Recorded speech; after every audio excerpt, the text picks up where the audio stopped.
Hey, what is up ladies and gentlemen, I am Joy here, and I'm from the likes of the Merxy Toys videos, and ladies and gentlemen, welcome back to my Let's Play of Kirby and the Amazing Mirror for the Game Boy Advance. So last time we actually did tackle by the forms of Area 6 in the game, by the forms of Olive Ocean, despite the fact we did some bit of a backtracking heavy, but I'm sure enough we actually did manage to 100% through everything in this particular area pretty much. And today for this episode folks, is the fact we're going to be hit off to Area 7, which, to be honest with you guys, I'm actually really not looking forward to be able to actually go ahead and get started with Area 7, because I'm going to tell you right about now, Area 7 is perhaps one of my least favorite worlds in the entirety of the game. I mean, I don't know why I say that, it's not the hardest world in this game pretty much though, to me though. I don't know, there's a lot of few sections in this world I really do not like, to be honest, but even then, aside from that though, getting to the actual, Area 7 world, it's not that too far from here. We can simply just take for the exact same way of how it does in Carrot's Castle, but except the fact that rather than just going into the very bottom of that specific sections here, we can simply just get into the actual top portion of that section of the forms of Carrot's Castle itself. So, welcome to Area 7, Peppermint Palace. As far as you guys should already know, it's a snowy themed level, so that's the reason why that ice levels can be a little bit more sucky at times though, for me though, because even then, since any underwater levels might give you a little bit more of a slower speed, but apart from that though, Peppermint Palace is essentially an ice-themed level, so there's going to be a lot of slippery physics at times, and plus not to mention though, there's going to be a lot of rooms you can travel to. Even especially noticeable, it doesn't help how the fact that, well, we don't get a map, unless if we try to configure the actual route itself, so even then no. That's the only thing I really think that this is easily one of my least favorite worlds in the game. Don't get me wrong though, the actual design is actually very, very cool looking. Even the music itself is very, very catchy too, almost like a Christmassy vibe. But apart from that though, it's just the actual level design, or even especially noticeable with the forms of the actual, like, it's kind of like a maze kind of feeling, you know, like, I mean, sometimes you might as well get yourself confused and lost in these areas sometimes, but even then, no, as long as how the fact that of all the worlds in this game has to offer, this world is huge compared to Route, Rainbow Route, and especially with Moonlight Mansion, Cabbage Cavern, or Cabbage Cavern, I should say, and also Mustard Mountain, and also Carrot Castle, and finally Olive Ocean, including the likes of Area 8 and 9, which we'll get into later on. So, if that is in mind, this might actually be the longest video and the only longest video in this entire Let's Play of this, because aside from the extra video I want to show you guys about this, until we're able to actually, like, you know, trying to get 100% through everything pretty much though, so this can take a while, especially noticeable if I pretty much know what the actual design of this world actually retains. So that's the only reason why I just think that this is easily one of my least favorite worlds in the entire game, pretty much, in my opinion though, because, well, I give this world credits to is the fact that the world design is actually very, very cool, like the forms of, we're actually going to be exploring the castle portion of this level, kind of like the ones in Carrot Castle, except, well, we have to do with ice physics this time around, so that's very insufficiency there, so anyways.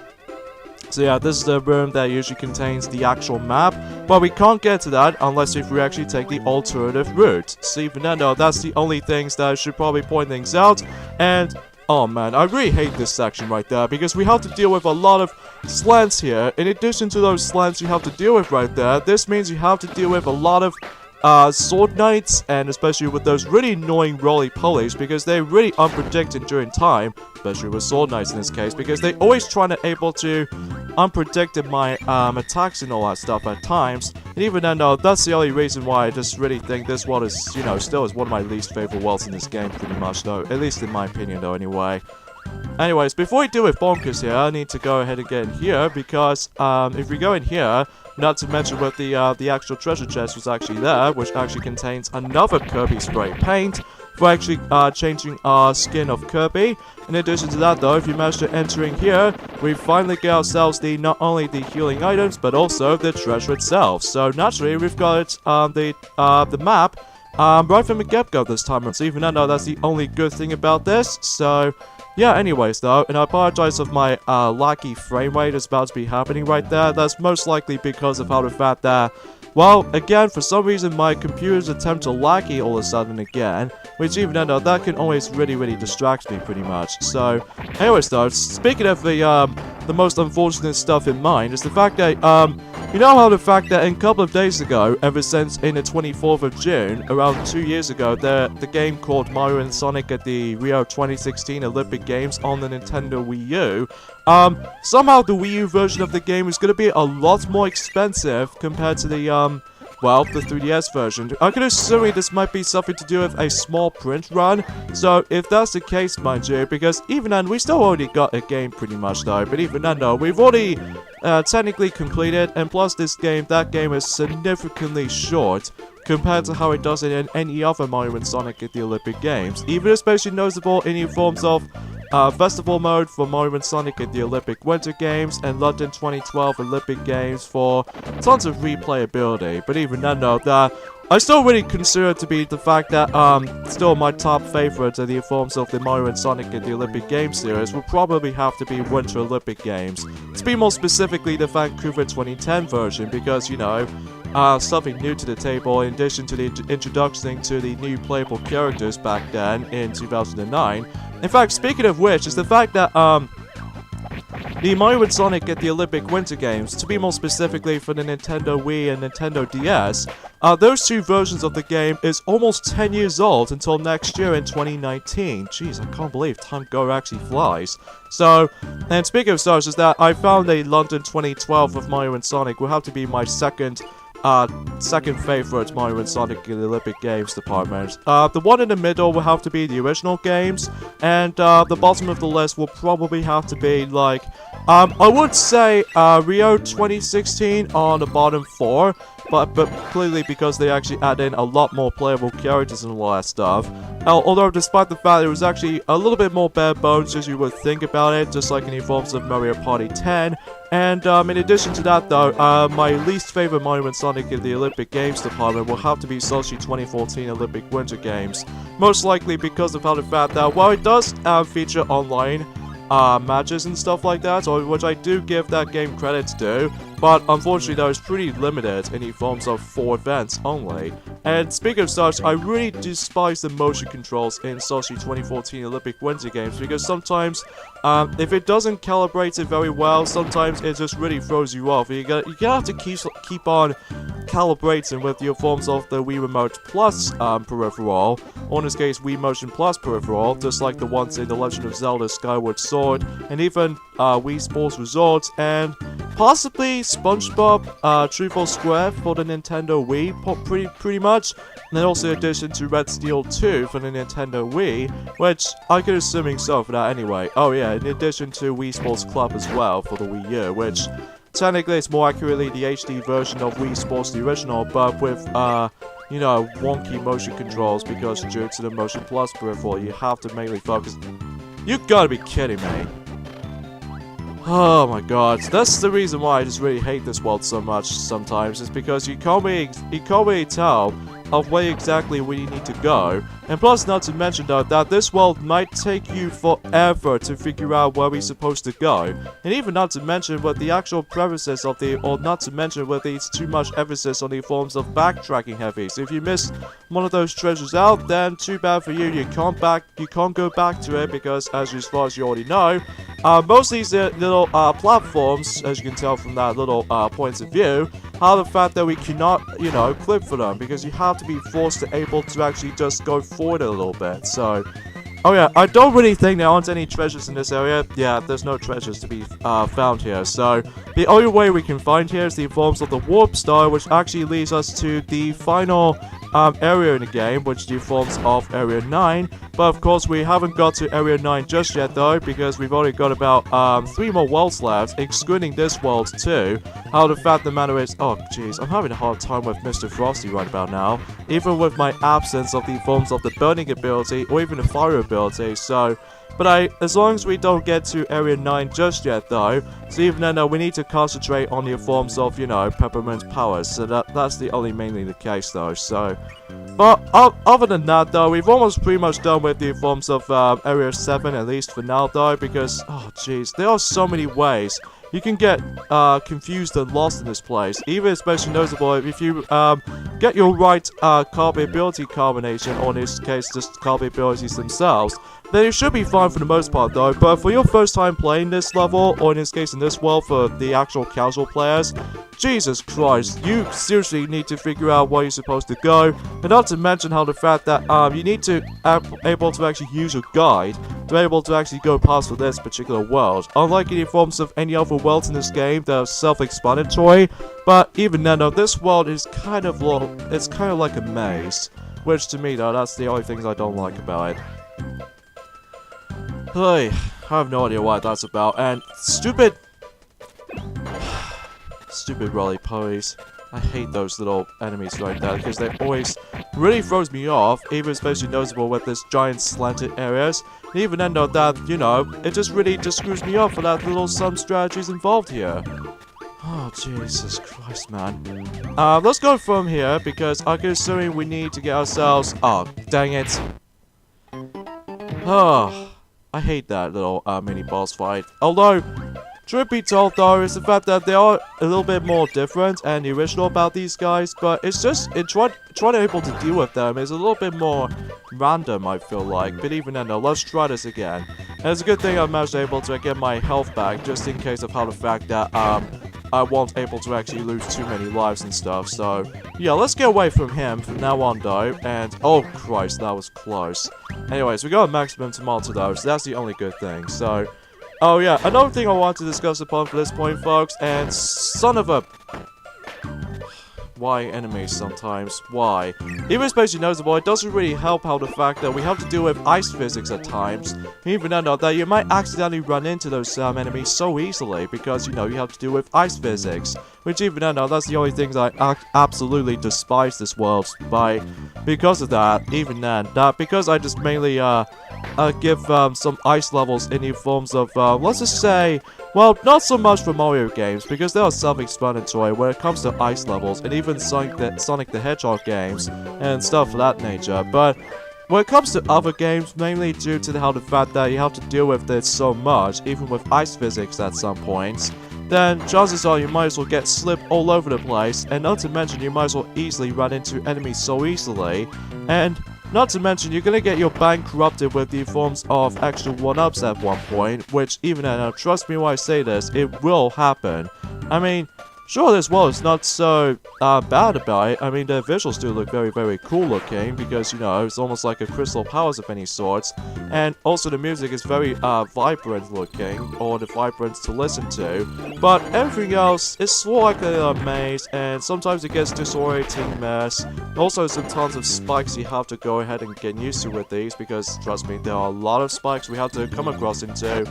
And occasional cheap enemy placement at one point or another, but even then, though, that could be saying much. So, anyways, though, because I still really think that that the level design in this game is just, I cannot pass the level design, because even then, the level design in this game is not that fun in my opinion, because even then, that can lead you to out of nowhere with the forms of occasional cheap enemy placement. Even they constantly respawning every time you're trying to able to actually deal with so much, which I guess it's okay for the Kirby game to be like this, even for the future installments for that as well. But everything else for this matter, when it comes to how to deal with the worst level design I've ever seen in a Kirby game, in my opinion, though. And also not to mention, though, that how the fact that if you want to get 100% from everything, oh yeah, by the way, we got ourselves another sound paper list, which has always been good to go, and looks like we've almost there to the actual goal. So getting to the goal is not too bad though, but getting the treasures on the other hand though, this is where the backtracking starts to get ridiculous and even tedious as a result too, because again, if you don't find the right copy abilities with you, then you can actually do multitude of things. Either just go back to where you came from and able to actually inhale the you know, the enemy you've previously sucked into, or just have your good luck trying to able to keep on calling out for the warp star again, and then hopefully you would able to get it right this time. So yeah, that could be a lot of busy work going on. That's the prime example of how the fact that, well, I just really hate this world so much, because even then though, well, I don't hate it, I don't really like it though, but even then though, the visuals do look you know, still looks very, very good, even to this day. But even then, though, it's especially noticeable how the fact that, are you kidding me, the minigame does not allow me to get these actual 1-ups again, so... That figures, game. That figures. Even, like, trying to able to actually place too many of those great blocks all at the same time. So, yeah, thanks for that. Thanks. So anyways, though, let's see how far we've got into. We still haven't got these, little, 4 squares of it done, and then after all that, then we can now move on to the left side to be able to actually get ourselves not only the next goal, syndrome, but also we can able to actually just go ahead and deal with the next boss in the game, which, again, that could be for a while, that can be for a long, long while, because we have to explore the actual castle section too many times, which even though that, not to mention with these sword knights, always trying to throws me off whenever I first time I've got to this place on my Game Boy Advance original copy version of the game. Now chances are I keep on getting hit loads and loads of times, and plus my life state starts to get draining a lot, even especially noticeable when we get to this world alone. So anyways though, aside from that though, I believe this might be actually be the only world so far anyway, until we get to World 8 or Area 8 and 9. We might actually get ourselves the last 2 heart container pieces before we're able to hopefully finish up with everything in the entirety of the game itself, besides the final boss of the game until coming up in the future. Well, at least to be more specifically, trying to able to get to it as much as possible though, I think, so... Oh, no. Okay, good. Okay, I think... Oh, you... Get back here. No. Okay, good. Jeez, I really hate you. Like, you really... Oh, no. Come on. Oh, no. Dang it! God, sword knights.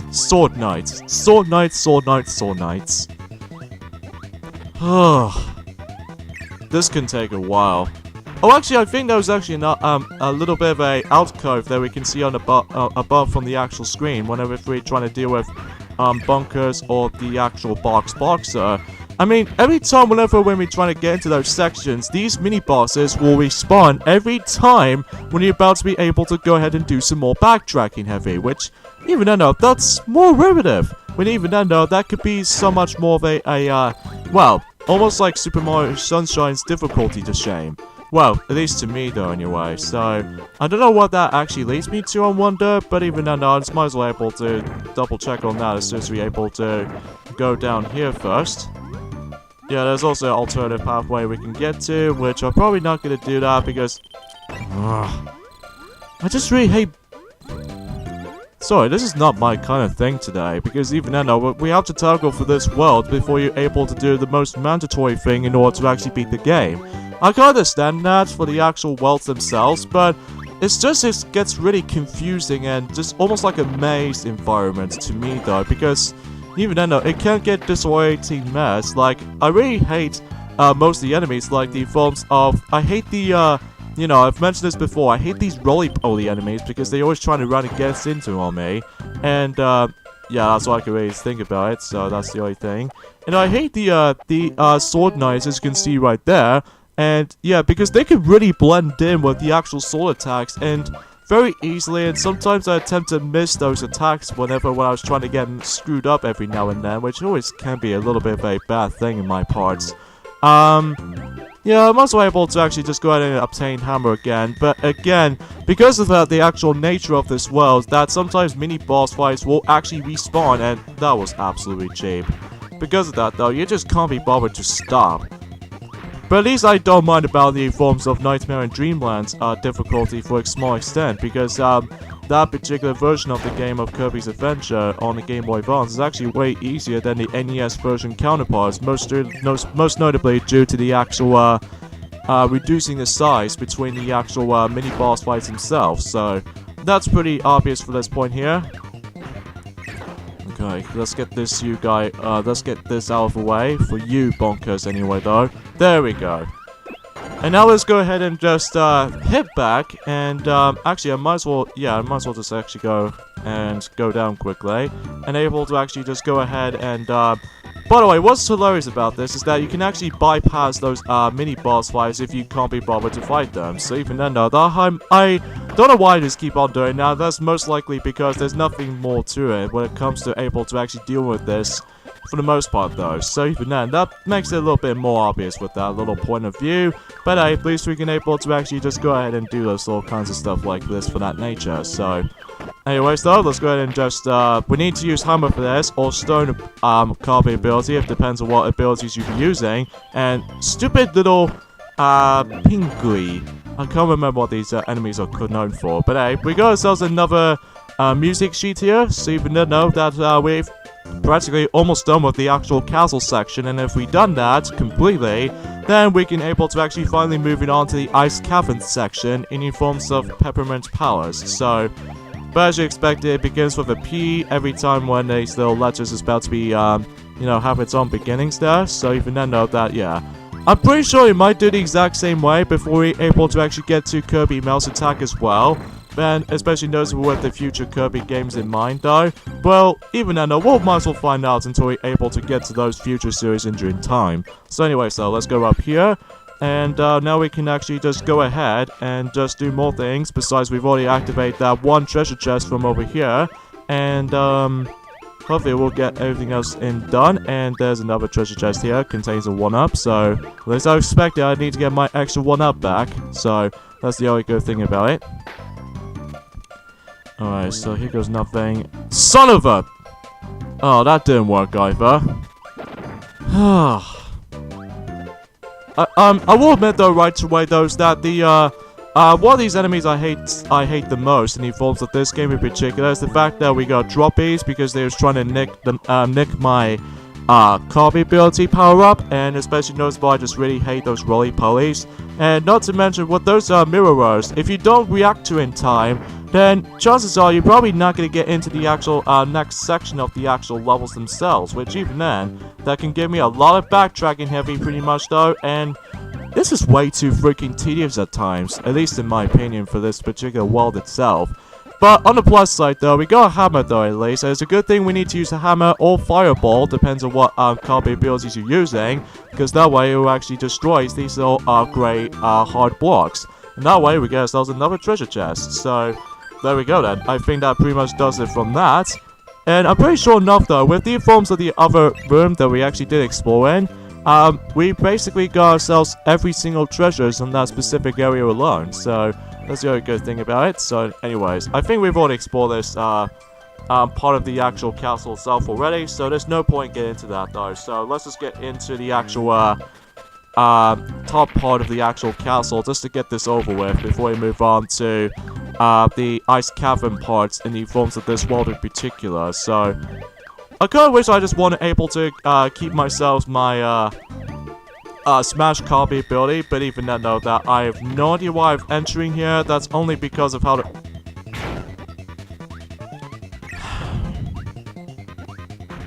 All because it's really hard to predict his attacks at times. I mean, there's so many times because you know, we're actually going to be doing ice physics, so sometimes you might easily run into this guy so easily, and then... No, I just got 1 health left. Hopefully he'll be down by then. And he's gonna get me. Yep.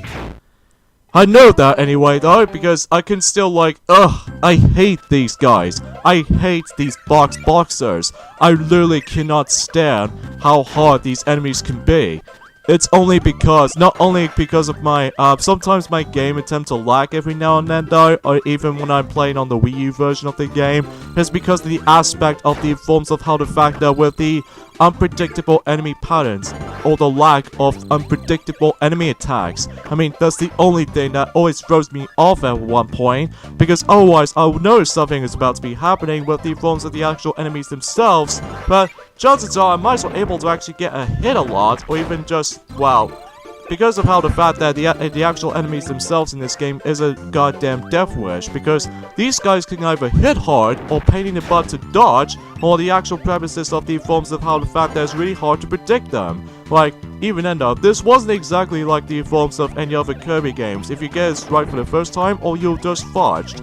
Well, because of that though, well, good thing about it is the fact that we've almost done with this world pretty much though, so you can definitely guarantee how long this video length is going to be.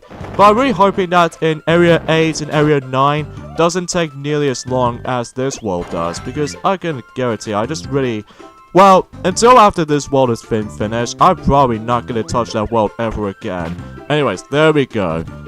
So that way we can actually get to here though, and we can just simply kill the heavy knight here, and hopefully we can able to deal with... Oh yeah, we got the metal guardian by the way, which I don't think we actually mentioned about this.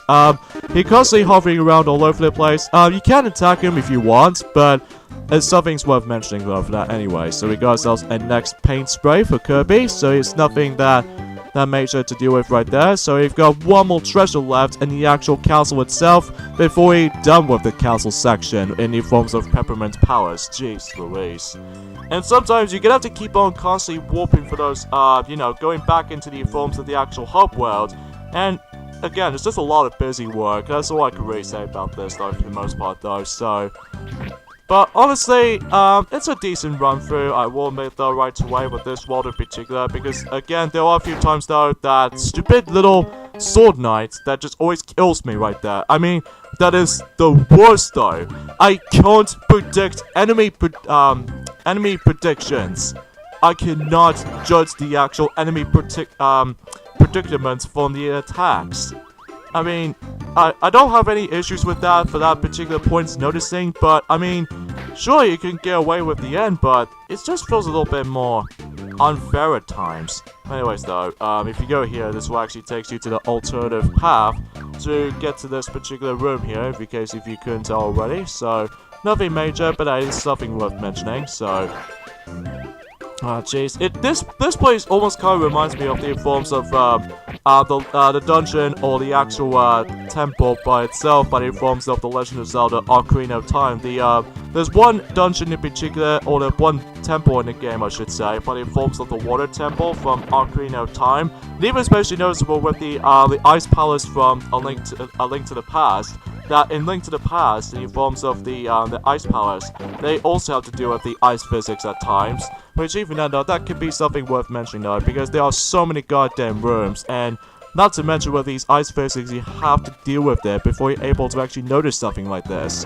So anyways though, I think calling for Kirby's is actually the best way to do this, because that way I should able to actually get to the last treasure chest in the actual castle section. So with this in mind, there we go. Have we done? Yep, I'm pretty sure we've done with this. So now we've done that out of the way, thank goodness for that, because even then though, that just gets a lot of busy work from that specific section alone, because that way, now I can simply just now manage to go into the, well, almost near to the actual ice cavern section now, so, and if that's been done, then we can pretty much gonna be able to hopefully finish up with this world entirely, or the area I should say. In fact, trying to actually get to the ice cavern might take a little bit while to get to there, but I'm sure enough we can able to actually get to that just in time. So even then, that's something worth mentioning for me though. So anyways. Oh jeez, why am I playing this world for this point, folks? I mean, sure, I know that some players might have a hard time with this world too, but it doesn't even compare to the likes of how it does it in the Great Bay Temple from, you know, Majora's Mask, and also the Water Temple from Ocarina of Time, and especially noticeable with stupid Boxer. I know you're cute and all, but oh Jesus Christ, why do I just go that way? I mean, going that way is the majority part I might as well go to, but sometimes I might as well get hit several times, although I could potentially try to go for a different door there to make it a little bit easier to get to, but it's just how the way now the fact that I've always attempted to predict, to be able to actually know something, how the fact that there's so many wrong things in the forms of trying to come across into this world though, to me though. Oh jeez. But on the plus side though, this one, oh great, we got ourselves another treasure chest to be found here. And of course there's a UFO there, but I've accidentally destroyed him, so I don't think there's any point we can actually get to that point, I'm afraid. But at least we can able to fly up towards it, it might be for the better, but I am presuming that little, you know, water current might actually just push me forward a little bit here, so... Oh, please don't tell me there's gonna be another secret on that other room here. Ah. Oh, Jesus Louise. I need more health. I really need more health, though. Oh jeez, this is pretty much the most not so much of a good day in my opinion though. Just for a start, for the actual points itself, how the fact that first of all, traversing the Peppermint powers can get a really pain in the bum to deal with there, and yeah, that's what I can really say about it. But good thing is that those two previous areas I've actually explored in doesn't have any secret around here, or in this case the actual treasure chest to be found here. I mean, sure, it does add some bit of replay value to it, but it's just how the fact that it gets pretty tedious at times, even when you're trying to find yourself some goddamn secrets to be found here. Which, still, it's really stupid if you ask me. Well, it's not so stupid to me, though. I really do appreciate it with the concepts, very much like how it does in a Metroidvania type of style of gameplay. But it's just how the way with the forms of trying to get these treasures as far as later on can get pretty strict. To me, though, anyway. But aside from that though, what's the thing I was trying to talk about from previously? Oh yeah, with the forms of the new info, by the forms of Super Mario Party, seriously, I need to get used to that name. Unfortunately though, for those of you very curious how the fact that this game will not be developed by NT-Cube, well, sadly that's the case, because even then, just like the ones in Mario Party Star Rush, the fact that that game was originally not going to be developed by NT-Cube, but apparently NT-Cube is back yet again. So, yeah, I'm really sorry for those of you who actually just managed to see that coming, especially noticeable with the forms of the actual Wikipedia websites. But I've managed to discover the actual forms of the actual Wikipedia pages in Super Mario Party, and then I managed to discover the forms of NT-Cube is going to be developing, you know, Super Mario Party, and I was like, oh dear god, why are they going to be still doing that after the disappointment of the forms of Mario Party the Top 100, which still I'm really appreciative of actually bringing back some of the classic minigames we all know and love, but it's just how the fact that we might as well able to get these bare bones menus again, which even now that is something I'm really worried about. Well, I do appreciate it, they actually bring ourselves online, but only minigames and stuff, which I do appreciate it.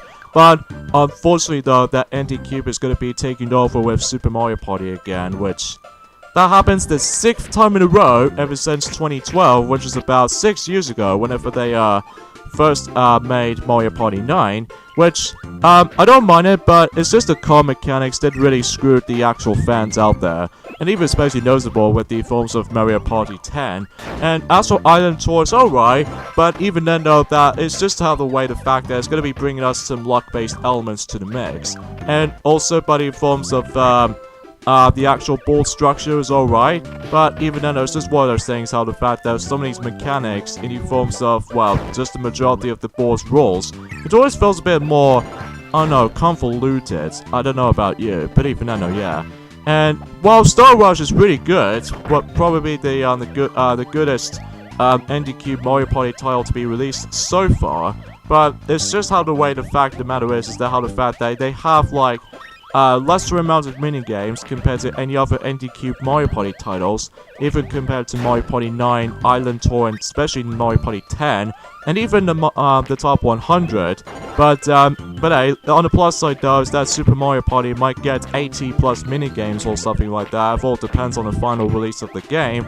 So even though we might as well find out during that time period goes. So, anyways though, I think the reason why we're going in here is because, well, there are some missing secrets to be found here, but it forms of the actual almost the castle portion of it, and stupid. Oh my god. But at least we get ourselves a UFO, so let's go ahead and just trying to obtain that. And before we're able to continue on, we get ourselves a bomber mini boss fight again, but this time we have to do with wind currents. So even then though, that's something worth mentioning with how the mini boss fights can get significantly harder as far as this progression goes. So let's finish him off. Oh, come on. Oh, jeez, that was really close. There we go. And beyond that, we got ourselves another treasure chest here, which that will conclude that area. And now, let's go ahead and just get ourselves the majority of the treasure chest in the forms of the, well, let's just say the last area in the forms of the castle section. So this might be something to do with the water current section here. So, could be either obtained using the, oh, you! Oh, come on. Okay. Whew. that was really close. That laser enemy almost trying to lose my UFO ability, which can be mandatory in order to actually get that chest over there, just for the sake of trying to able to bypass the water currents that way. But, jeez Louise, I'm almost gonna get screwed over just from that laser enemy alone. Oh, man. Don't you ever think about that, that laser enemy right there. I just really think that I deserve that. Yeah, at least I deserve that.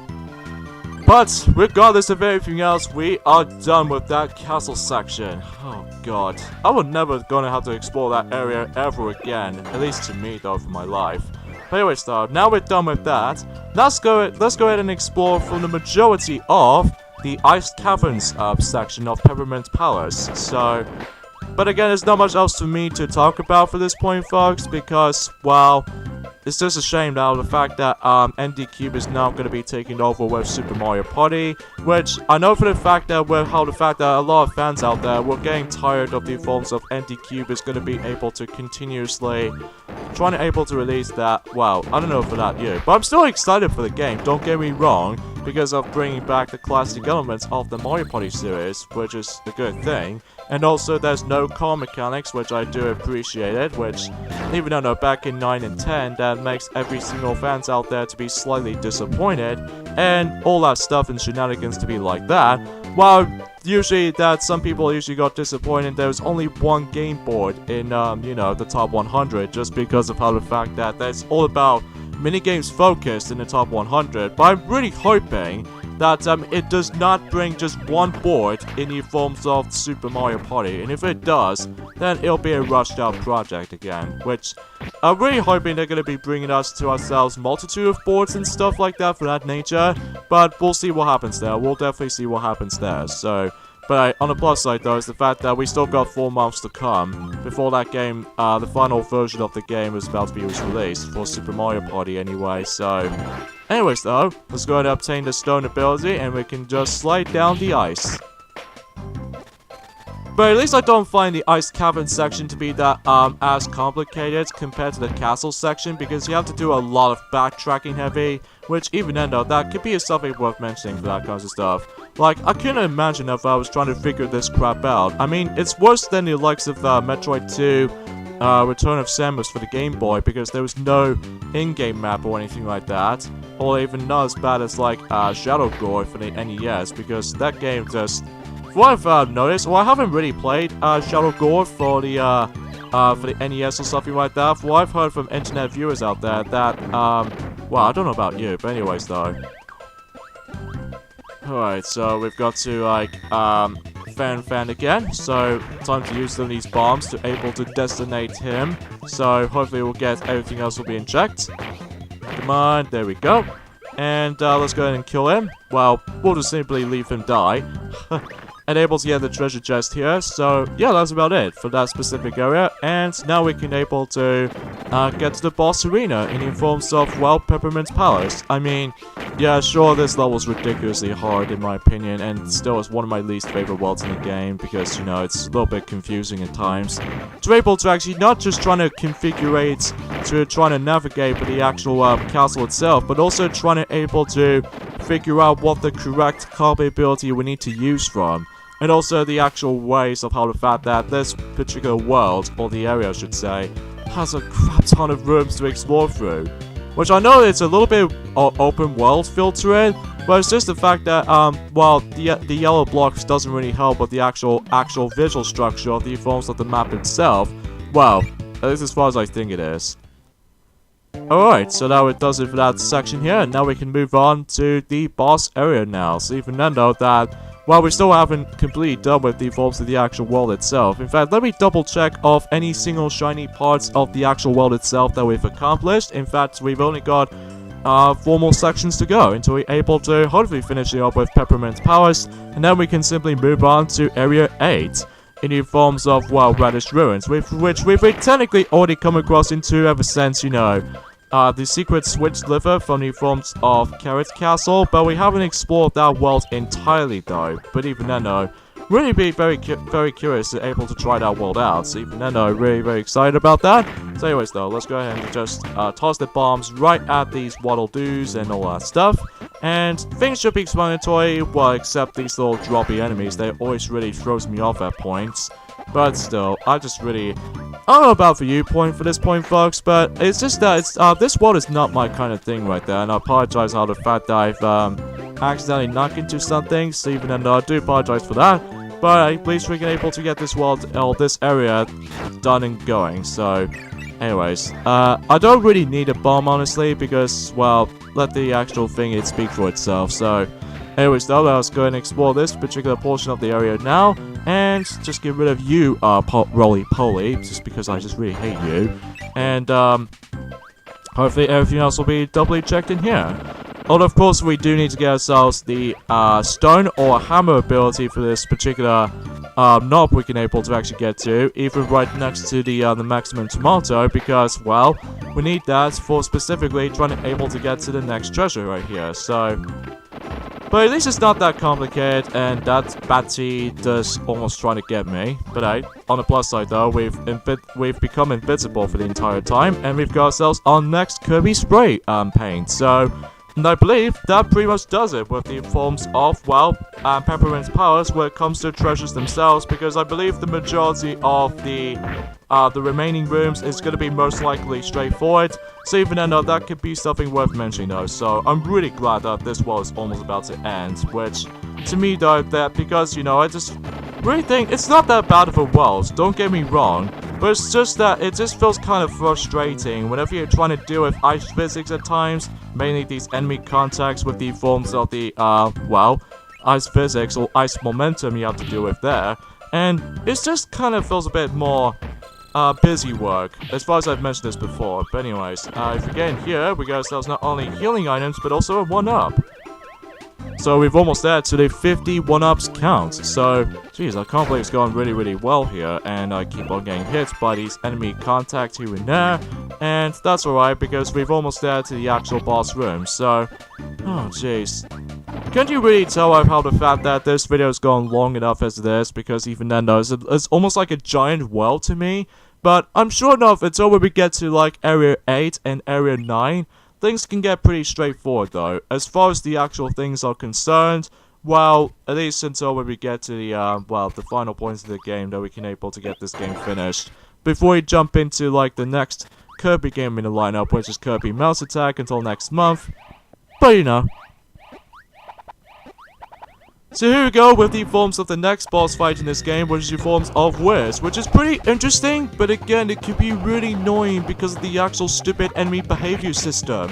Because basically, every time you actually just see the actual wizard's body manage to pop up from his magic hat, which, by the way, this boss fight almost reminds me of the forms of the boss fight from Kirby's Adventure / Kirby Nightmare in Dreamland, but in forms of Paint Roller. That how the fact that it feels very similar here, except the fact that he actually just managed to able to pop up, and in order to actually deal the damage of the Wiz, is that how the fact that as soon as he pops out with the magic hat, then we can basically deal the damage of the Wiz. So it can be kind of annoying at times, especially noticeable how the fact that you can't really tell when he's going to be moving and stuff. But apart from that though, it's not that too bad of a boss fight though. You can't attack him when he was inside this hat because it won't deal the damage. But you just have to be wait until when he starts to pop up, until when he gets out of this magic hat. So that concludes Peppermint's powers, but also we actually finally deal with the Wiz. So, good lord. That pretty much does it for this world. I'm glad to say that much. That is purely something else. That is mainly something else. But on the good side though is the fact that we've almost there to the 50 1-ups count, and in addition to that though, we've only got 2 more worlds to deal with, and then we can able to actually finish the entire game as normal, plus some extra videos we'd like to show you guys about that, and that's pretty much what I can say about it. So yeah, I'm not gonna touch that world ever again, well, unless something happens there. So yes, join me next time on Let's Play Kirby and the Amazing Mirror on the Game Boy Advance. It's the fact that we're gonna be hit off to the Area 8, which is the forms of Radish Ruins, which hopefully this world wasn't nearly as confusing as Peppermint's powers, but I'm hoping so anyway. So see you guys next time. Later, fellas. Sorry for a little bit of a